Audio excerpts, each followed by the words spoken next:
बातम्यांच्या दुनियेतील निर्भीड नाव. द्रोणाचार्य कोळी यांना राज्यस्तरीय दर्पण रत्न पुरस्कार प्रदान. नमस्कार, ग्रामीण वार्तापत्र न्यूजमध्ये आपले स्वागत. पत्रकारितेच्या क्षेत्रातील एक मानाचा टप्पा आपल्या न्यूज चॅनलने गाठला आहे. मराठी पत्रकार दिनाचे औचित्य साधत हिंदी मराठी पत्रकार संघाच्या वतीने दिला जाणारा प्रतिष्ठित दर्पण रत्न पुरस्कार 2026 आपल्या न्यूज चॅनलचे मुख्य संपादक श्री द्रोणाचार्य कोळी यांना प्रदान करण्यात आला आहे.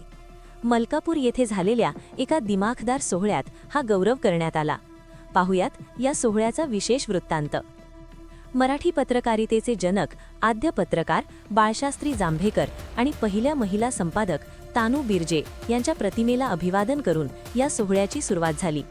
मलकापूर येथील मराठा मंगल कार्यालयात संपन्न झालेल्या या राज्यस्तरीय पुरस्कार सोहळ्याला राज्यभरातून तब्बल 980 प्रस्ताव आले होते. त्यापैकी केवळ 240 कर्तृत्ववान व्यक्तींची निवड करण्यात आली, ज्यात पत्रकारितेतील उल्लेखनीय कार्यासाठी द्रोणाचार्य कोळी यांच्या नावावर शिक्कामोर्तब झाले.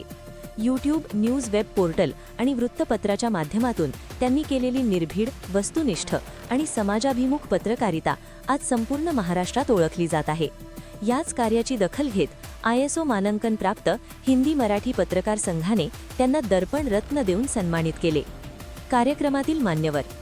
या सोहळ्याच्या अध्यक्षस्थानी मुंबई मंत्रालयाचे सहाय्यक माहिती आयुक्त निलेश तायडे होते, तर उद्घाटन प्राचार्य डॉक्टर अनिल खर्चे यांच्या हस्ते झाले. यावेळी व्यासपीठावर अशांतभाई वानखेडे, संस्थापक समतेचे निळे वादळ, धनश्रीताई काटीकर, प्रदेशाध्यक्ष हिंदी मराठी पत्रसंघ, कारगिल योद्धा सुभेदार V तायडे यांसह सामाजिक, राजकीय आणि शैक्षणिक क्षेत्रातील अनेक दिग्गज मान्यवर उपस्थित होते. कार्यक्रमाचे सूत्रसंचालन को पाटील यांनी केले, तर आभार प्रदर्शन श्रीकृष्ण तायडे यांनी मानले. द्रोणाचार्य कोळी यांना मिळालेल्या या राज्यस्तरीय यशामुळे केवळ ग्रामीण वार्तापत्र न्यूजच नव्हे, तर संपूर्ण पत्रकारिता क्षेत्रातून त्यांच्यावर अभिनंदनाचा वर्षाव होत आहे. ग्रामीण वार्तापत्र न्यूजसाठी अश्विनी बोने, लातूर.